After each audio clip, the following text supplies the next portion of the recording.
नमस्कार, पेश आज का न्यूज पॉइंट में विज्ञान प्रकाश। और बात एक ऐसे मसले की जो आपको ये बताएगा, पहले भी हम चर्चा कर चुके कि जब पॉलिटिकल पार्टीज पावर में होती हैं, सत्ता में होती हैं, तो उनकी तरक्की, आर्थिक तरक्की पार्टियों की किस कदर होती है।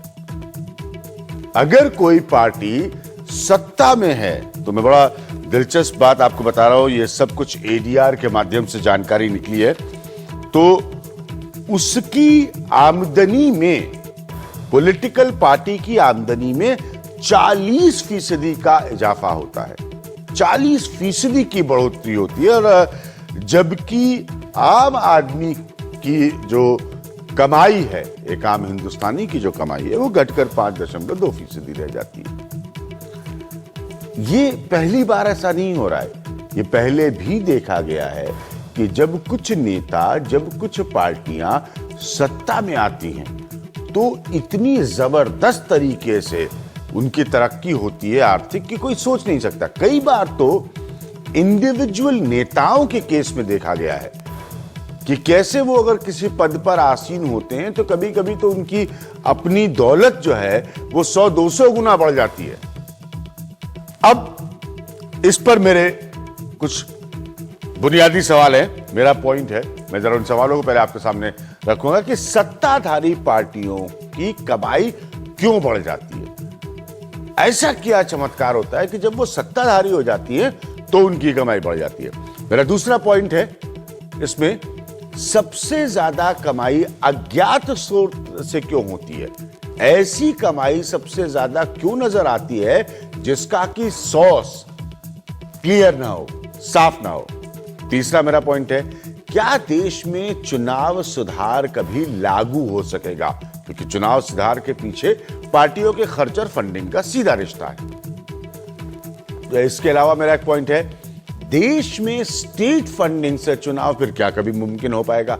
चुनाव का माहौल चल रहा है, भूलिएगा मत। आप सोच रहे होंगे विज्ञान प्रकाश चुनाव की क्यों बात कर रहे हैं। कुछ राज्यों में इस वक्त, बहुत अहम राज्यों में चुनाव चल रहा है, इसलिए इन पॉइंट्स को जरा गौर से सुनिएगा। और एक और मेरा पॉइंट है, आय के स्रोतों का खुलासा करना कि ये पैसा कहां से आ रहा है, किससे डोनेशन मिली है, कौन आपको मदद कर रहा है, क्यों आपको मदद कर रहा है।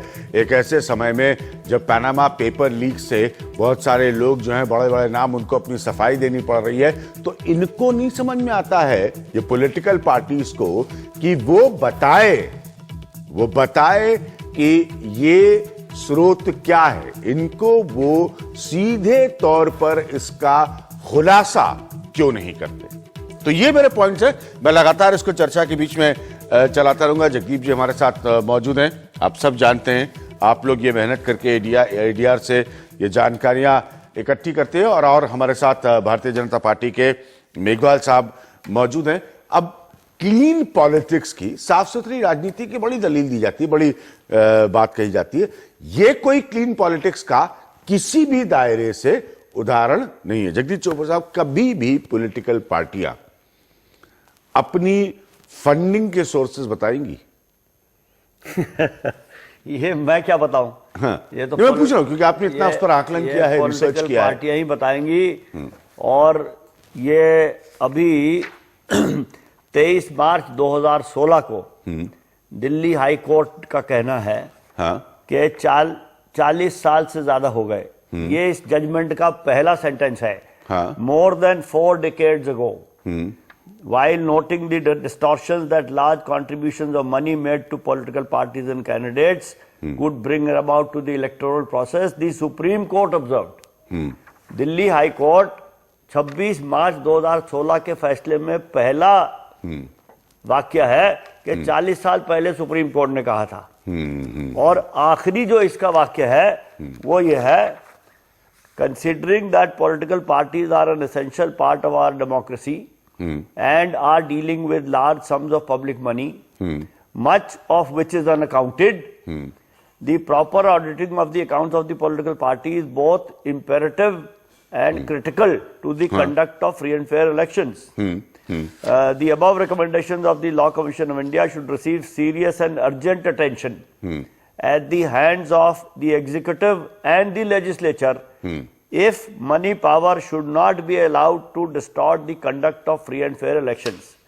This will in turn infuse transparency and accountability into the functioning of the political parties, thereby strengthening and deepening democracy. अब 40 साल से तो सुप्रीम कोर्ट कह रही है, अब 23 मार्च को हाई कोर्ट ने फिर से कह दिया है। हाँ। अब इसके बाद आप मुझसे पूछ रहे हैं कि पॉलिटिकल पार्टियों में ट्रांसपेरेंसी कब आएगी? हाँ, तो ये तो मैं तो जवाब दे नहीं सकता। हाँ। मेघवाल साहब, आपसे सवाल पूछ सकता हूं कि पॉलिटिकल पार्टीज में, जैसे चोकर साहब ने कहा कि 40 साल से देश की सर्वोच्च अदालत सुप्रीम कोर्ट ऑफ इंडिया ये कह रही है, और ये पढ़कर दिल्ली हाई कोर्ट का जजमेंट का एक हिस्सा, पहली लाइन बल्कि पढ़कर ये सुना रहे थे, तो फिर ये फंडिंग में पारदर्शिता कब आएगी या कभी भी नहीं आएगी? ये हमारा पॉलिटिकल सिस्टम है, हम इसे एक्सेप्ट कर ले। मेघवाल साहब। अभिज्ञान जी जी, हमें आशावादी तो रहना ही चाहिए, लेकिन मेरा एक सुझाव है आपसे। हाँ। कि इलेक्शन रिफॉर्म से जुड़ा हुआ ये मसला है, इसमें पॉलिटिकल पार्टियों की फंडिंग वाला विषय भी है। मैं ये नहीं मानता, इट इज इम्पोर्टेंट रोल अदा करता है कि पैसा कहां से आ रहा है, सोर्स उसके क्या है, अज्ञात है या रसीद कट रही है क्या। मेरे हिसाब से जैसे भारतीय जनता पार्टी के 10 करोड़ से अधिक के सदस्य हो गए, और हम कोशिश करते हैं ट्रांसपेरेंसी इसमें रखें और पैसा कहां से आ रहा है इसका स्रोत भी बताएं। और मेरा ये भी मानना है कि इलेक्शन कमीशन ऑफ इंडिया इसमें थोड़ा एक्टिव रोल अदा करे, गवर्नमेंट भी अदा करे। हम भी चाहेंगे, देखिए हम जैसे लोग तो चाह रहे हैं बराबर कि जितना पैसा खर्च हो रहा है वो पता रहना चाहिए कहां से पैसा आया, कहां खर्च हो रहा है, ताकि इलेक्शन रिफॉर्म के माध्यम से ठीक कैंडिडेट भी चुन के आए, और जो एडीआर या चोकर साहब जो काम कर रहे हैं वो उस उद्देश्य की भी पूर्ति हो। हम तो खुद ही चाह रहे हैं इस व्यवस्था को। इसलिए आप ये कहेंगे आएगा ही नहीं, ऐसा नहीं है, मेरे हिसाब से आएगा। और अब तो पब्लिक भी अवेयर हो रही है। हमें समझाइए। नहीं, मैंने यही प्रश्न पूछा था चोकर साहब से, तो उन्होंने कहा वो कैसे बता सकते हैं। बात सही भाई, वो कैसे बता सकते हैं, आप बताइए कैसे आएगा। इस वक्त जो मेरे पास तमाम आंकड़े हैं, जो मैं पढ़ते हुए रास्ते से आ रहा था, तब उसके हिसाब से 2014-15 का जो आंकलन है उसमें 970.43 करोड़, यानी कि 970.43 करोड़ ये बीजेपी रूलिंग पार्टी की आर्थिक हैसियत है, जो 76.6%, 75% से ज्यादा है of total income of all parties, यानी कि सारी पार्टियों की आय का 75% से ज्यादा हिस्सा यहां पर है। तो बीजेपी जो कि सत्ता में 2014 में आई, वो कहां पर खड़ी है, इसका ये उदाहरण है। अब या तो मैं ये मान लूं, इसमें ये क्लैरिफाई कर दूं, जी, इसमें कांग्रेस की इनकम नहीं है। कांग्रेस की इनकम नहीं, मैंने वाला उस पॉइंट पे, क्योंकि उन्होंने आपको दिया तो ये सारों की नहीं है। हाँ। अगर कांग्रेस की जोड़ते तो बीजेपी के 76 से थोड़ी कम हो जाती, लेकिन रहती अच्छी। लेकिन कांग्रेस की इनकम क्यों नहीं है, वो ये कांग्रेस जाने, ये कांग्रेस जाने। हाँ। तो कांग्रेस, आप ये भी देखिए, दूसरी बड़ी राष्ट्रीय पार्टी जिसने 10 साल राज किया है इस मुल्क में, वो ये जानकारी ही अब देने को तैयार नहीं है। कांग्रेस पार्टी ये जानकारी अब देने को तैयार नहीं है। तो मेघवाल साहब, ये तो बड़ी चमत्कारी टाइप के आंकड़े हैं ना, इतना तो आप मानेंगे? नहीं, मैं स्वीकार कर रहा हूं ना आपकी बात को अभिज्ञान जी, आपकी बात को मैं स्वीकार कर रहा हूं। ये लंबी एक बीमारी है जिसका इलाज होना चाहिए। हाँ। इस देश में मसल पावर, मनी पावर, ये लंबे समय से सब चलते आ रहे हैं, और इलेक्शन रिफॉर्म इसका होना चाहिए और जरूरी है। लेकिन मैं जो आपको कह रहा हूं कि जो प्रेशर ग्रुप डेवलप हो रहे हैं अब जैसे जैसे इस देश में अलग अलग संगठन खड़े हुए हैं, ठीक लोग चुनाव लड़के आने चाहिए, मसल पावर हमें नहीं चाहिए, ईमानदार आदमी चाहिए, ये जो प्रेशर ग्रुप डेवलप हो रहा है, इसमें निश्चित रूप से फर्क पड़ेगा। हाँ सर, मैं पार्लियामेंट में आएगा। देखिए, मैं आपको जल्दी जल्दी सवाल पूछता जाऊंगा। Total income of political parties from unknown sources, राजनीतिक दलों की कमाई अज्ञात सोर्सेज से, अज्ञात सूत्रों से, वो इस वक्त है 685.36 करोड़ रुपया, जो कि 54% बनती है। और बार बार कह रहा हूं, कांग्रेस का point not included in this, 54% बनती है इन पार्टियों की आमदनी की। तो तकरीबन चोकर साहब मैं सही कह रहा हूं, आप ही के आंकड़े पढ़ रहा हूं, आधे के करीब जो है वो अननोन सोर्सेस से है। मेघवाल साहब, ये बहुत सीरियस इशू है कि आधे के करीब, और कहीं इसमें कांग्रेस शामिल होती तो शायद ये आंकड़ा बढ़ ही जाता। पहले जब हमने शुरू में ये निकाला था जी, 5 साल की एवरेज जब शुरू में निकाली गई थी, आज से 2-3 साल पहले, तब 75 से 80% था अननोन सोर्सेस। अननोन सोर्सेस, हाँ। तब 75 से 80% था, ये जगदीप चोकर साहब कह रहे हैं, और अब ये 54% है सर। 50% से ज्यादा का जो फंडिंग है आज पॉलिटिकल पार्टीज की, वो अज्ञात सोर्सेस से आ रही है। तो साफ सुथरा फन राजनीति में ये सब कहां से आएगा? क्योंकि 50% तो वो लोग पैसा दे रहे हैं जिनके बारे में तो पार्टीज बता भी नहीं रही हैं और बता भी नहीं सकती शायद। फिर भी अब हाँ, फिर भी अभिज्ञान जी घटा तो है ही, फिर भी अभिज्ञान जी घटा तो है ही। मैं आशावादी हूं। हाँ। मैं चाह रहा हूं कि हम जल्दी को इलेक्शन रिफॉर्म से जुड़ा हुआ मसले का एक बिल लेके आएंगे। इसमें सारा ट्रांसपेरेंसी सिस्टम और इस विषय पे हमारी कमेटी भी काम कर रही है। हाँ। लेकिन जितना प्रेशर, जैसे अभी प्रेशर एडीआर का भी पड़ रहा है, औरों का भी पड़ रहा है, मैं बार बार ये कह रहा हूं कि प्रेशर ग्रुप, उसके बाद प्रोसेस, उसके बाद डिसीजन मेकिंग, फिर फीडबैक, फिर प्रेशर ग्रुप, इससे समस्या का समाधान तो होगा ही। अपन ऐसे कैसे मान लेंगे कि समस्या का समाधान नहीं होगा? और हम थोड़ा सही दिशा में बढ़ भी रहे हैं, मैं ये कह रहा हूं। हाँ, हमारी गति धीमी है, लेकिन हम सही दिशा में बढ़ भी रहे हैं। मैं कुछ कहूं? हाँ प्लीज प्लीज। हाँ, देखिए, हम इस गति हमारी धीमी है, हम इस तरफ बढ़ रहे हैं। मेघवाल जी मुझे माफ करेंगे ये बात कहने से। सीआईसी ने कहा कि 6 राष्ट्रीय पॉलिटिकल पार्टियां आरटीआई में आनी चाहिए। हाँ, मैं भी बस उसी पॉइंट पर आने वाला था जी। उसका फैसले का पालन 6 राष्ट्रीय पार्टियों ने नहीं किया। उनमें कांग्रेस भी शामिल है, बीजेपी भी शामिल है, एनसीपी भी शामिल है, बीएसपी भी शामिल है, सीपीआई, सीपीएम, 6 हो गई। अच्छा, फिर जब सीआईसी ने लिख के दे दिया हम कुछ नहीं कर सकते, तो हम लोग सुप्रीम कोर्ट गए कि भाई आप ये सीआईसी के फैसले को लागू करवा दो। जब सुप्रीम कोर्ट गए तो पहला जो एफिडेविट सुप्रीम कोर्ट में दिया है वो यूनियन ऑफ इंडिया ने दिया है। और उन्होंने ये कहा है कि पॉलिटिकल पार्टियां आरटीआई के अंडर नहीं आनी चाहिए। अब मेघवाल जी, गुस्ताखी माफ, हम उस तरफ बढ़ रहे हैं, लेकिन मेघवाल जी की ही पार्टी सरकार में है और वो सरकार को लीड कर रही है। हाँ। उन्होंने ये कहा है कि ये नहीं होना चाहिए। हाँ। इसीलिए मुझे ये खतरा है कि हम इस दिशा में बढ़ तो रहे हैं, लेकिन वो दिशा क्या है जिसमें बढ़ रहे हैं मुझे नहीं समझ में आता। मेघवाल जी, आप ही लोग कह रहे हैं, आपकी गवर्नमेंट कह रही है कि ये आरटीआई के तहत नहीं आना चाहिए, तो फिर हम आपसे क्या उम्मीद करें इस सिस्टम को साफ करने की, क्लीन करने की?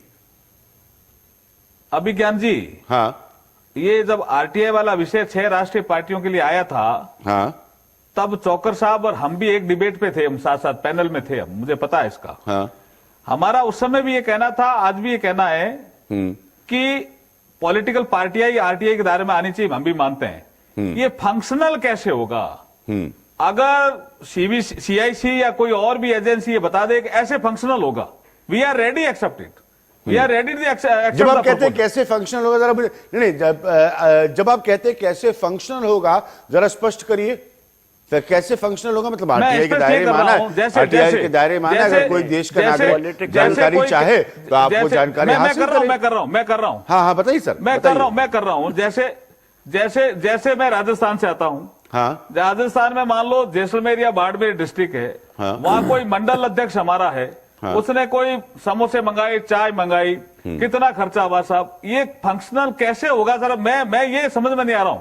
हाँ। अगर कोई फंक्शनल का फॉर्मूला आ जाए ना तो हम इसको एक्सेप्ट करने के लिए तैयार है। इसका जवाब है। हाँ, हाँ, हाँ, हाँ, ठीक है। आप कह रहे, एक मिनट, चोकर साहब आपको जवाब देना चाहते हैं इसका? हाँ, दीजिए सर। देखिए, अगर मेघवाल जी का फंक्शनल का मतलब ये है, हाँ, कि ये कैसे काम चलेगा, हाँ, तो ये काम कैसे चलेगा वो तो जो लोग पॉलिटिकल पार्टी चलाते हैं वही बताएंगे कैसे पॉलिटिकल पार्टी चलेगी। हाँ। या तो वो पॉलिटिकल पार्टी चलाने के लिए दूसरों को लगाएंगे तो फिर दूसरे बताएंगे।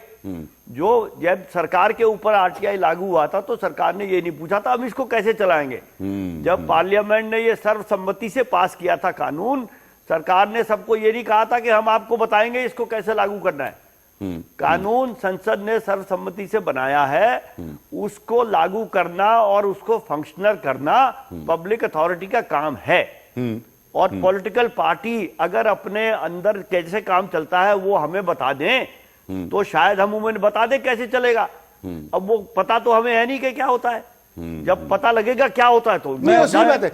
मेघवाल जी, जैसे आपने अभी कहा कि ये छोटे छोटे एक्सपेंसेस की बात नहीं होती कि समोसा चाय कार्यकर्ताओं को एक नेता ने अपने इलाके में पिलाया, ये बात नहीं होती। बड़े प्रश्न जो होते हैं, खर्चों के बड़े प्रश्न, आयोजनों के बड़े प्रश्न, विज्ञापनों के बड़े प्रश्न। एक मिनट मैं जानना चाहता हूं, मिसाल के तौर पर अभी हाल में एक बड़ा चुनाव हुआ बिहार का, हाल में कुछ और बड़े चुनाव आ रहे हैं जहां पर पॉलिटिकल पार्टी, चोकर साहब सुनिएगा, एंगेज कर रही हैं स्ट्रेटेजिस्ट, रणनीतिकार और एक्सपर्ट्स को। बिल्कुल। मैं ये जानना चाहता हूं कि ये कौन से हिस्से से पैसा उन एक्सपर्ट्स को दिया जाएगा। देने से कोई एतराज नहीं, बिल्कुल सबको अधिकार है, पूरी दुनिया में स्पिन डॉक्टर्स और स्ट्रेटेजिस्ट रखते नेता, पर इनका खर्चा किस हिस्से से निकल के जाएगा, क्या ये कभी क्लियर करेंगी पार्टी बताएंगी? मैं कैसे मेघवाल साहब आप बताइए।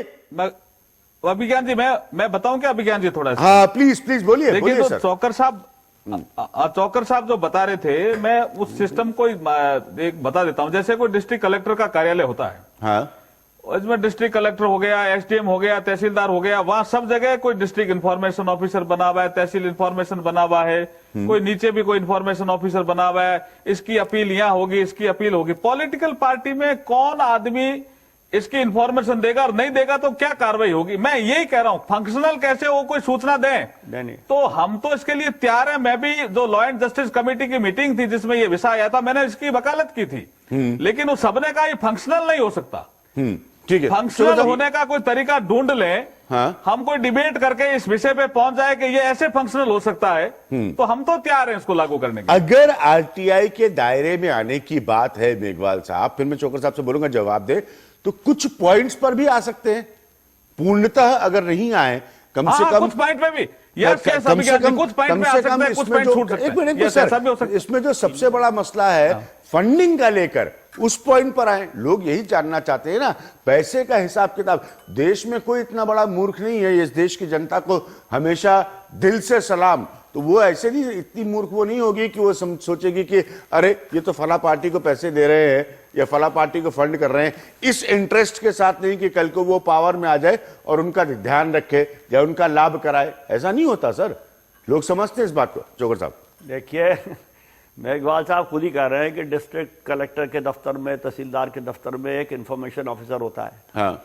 सीआईसी के ऑर्डर में तो लिखा हुआ है हाँ। कि पॉलिटिकल पार्टियां अपना अपना इंफॉर्मेशन अफसर नियुक्त करें।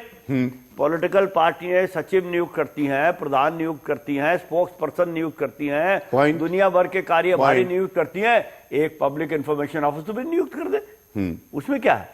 या किसी एक अपने जो कार्यकर्ता हैं उनको ये जिम्मेदारी दे दें, भाई आप पब्लिक इंफॉर्मेशन ऑफिसर हैं।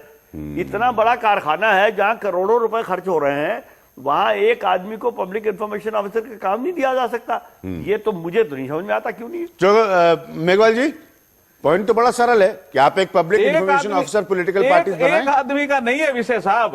हाँ। एक आदमी का विषय नहीं है। 6-7 लाख के करीब जिले हैं, फिर उसमें मंडल है, फिर मंडल के नीचे भी जिला इकाई है, नहीं वो हमारी बूथ इकाई है।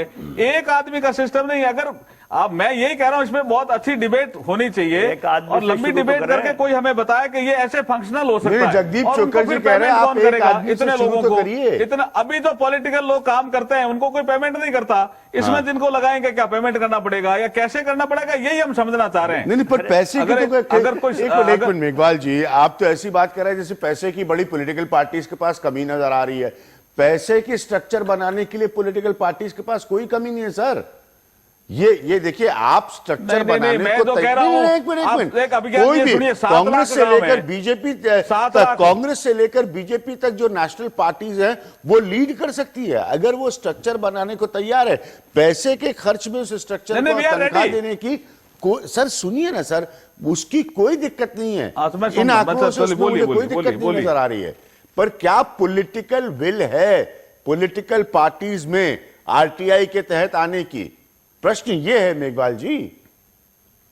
क्या अब मैं पॉलिटिकल बोलूं विल क्या? है पॉलिटिकल पार्टीज में? मैं बोलूं क्या? हाँ, बोलिए बोलिए। मैं बताऊं क्या? मैं जवाब दूं? हाँ अभी ज्ञान जी, मैं यही आपको कह रहा हूं हाँ। कि लॉ एंड जस्टिस कमेटी में जब ये मसला आया तो हमने वकालत की थी इसकी, लेकिन बार बार हमने बहुत से लोगों की विटनेस ली, लेकिन सबने काफी अधिकतर लोगों ने कहा कि ये फंक्शनल नहीं होगा। फंक्शनल होने वाली विषय आ जाए ना तो हम तैयार हैं इसको फंक्शन करने के लिए साहब। कैसे फंक्शन होगा, कौन करेगा, कैसे आंकड़े आएंगे, कैसे अपील होगी, यही हम पूछना चाह रहे हैं। कितने लोग, 7 लाख तो आपके गांव हो गए, उसके बाद कितने इकाइयां होगी, कैसे? ये अगर होता है तो ठीक है, लेकिन मैं आपके सुझाव से सहमत हूं कि इसको पार्शियली किसी न किसी स्टेज में लागू करना शुरू करना चाहिए। इस सुझाव से मैं सहमत हूं आपका। नहीं, मेघवाल साहब, मुझे बस इतनी सी इस सुझाव से सहमत हूं कि पार्शियली कहीं न कहीं इसको किसी न किसी स्टेज पे लागू करना चाहिए। हाँ, मेघवाल साहब, इतनी सी बात मुझे बता दीजिए, अगर मैं एक जर्नलिस्ट नहीं, एक हिंदुस्तान के नागरिक के अधिकार से जानना चाहता हूं कि ये 54%, 54%, 50% से ज्यादा लोग जो पॉलिटिकल पार्टीज को फंड कर रहे हैं, ये अननोन सोर्स से आ रहा है, जिस सूत्र की जानकारी नहीं है किसी को। अगर मैं ये जानना चाहूं कि ये कौन है, ये किसका पैसा है, ये कहां से आ रहा है, तो बताइए फिर मैं कैसे जानूं? मैं तो कभी नहीं जानूंगा, मैं तो कभी जान ही नहीं पाऊंगा। और इसका सीधा सीधा मतलब ये हुआ कि अगर गलत लोग अपने इंटरेस्ट के लिए, अपने फायदे के लिए पॉलिटिकल पार्टीज को फंड कर रहे हैं, किसी भी पार्टी को, तो वो उन पार्टीज के नेताओं से, सिस्टम से, सरकारों से प्रोटेक्टेड है, उनको बचाव मिल रहा है, उनको संरक्षण मिल रहा है। अगर इस तरह के लोग हैं जो अपना सोर्स नहीं बताना चाहते। मैं बताऊं क्या इसमें? हाँ, बोलिए। मैं ये कह रहा था कि जैसे आपने पहले बताया कि अज्ञात सोर्स का पहले 75 से 80% था, जिसको घट करके 54% भी बड़ा है, बड़ा ये परसेंटेज है। मैं इसको ठीक नहीं मानता हूं, लेकिन मेरा ये कहना है कि इलेक्शन रिफॉर्म के लिए भारतीय जनता पार्टी कमिटेड है, और हम, हो सकता है कि आने वाले समय में जब भी हमारी भारतीय जनता पार्टी की संसदीय दल की बैठकें होती है, उसमें भी ये विषय आता है कि इलेक्शन रिफॉर्म को हमें टॉप प्रायोरिटी देनी चाहिए। तो मैं समझता हूं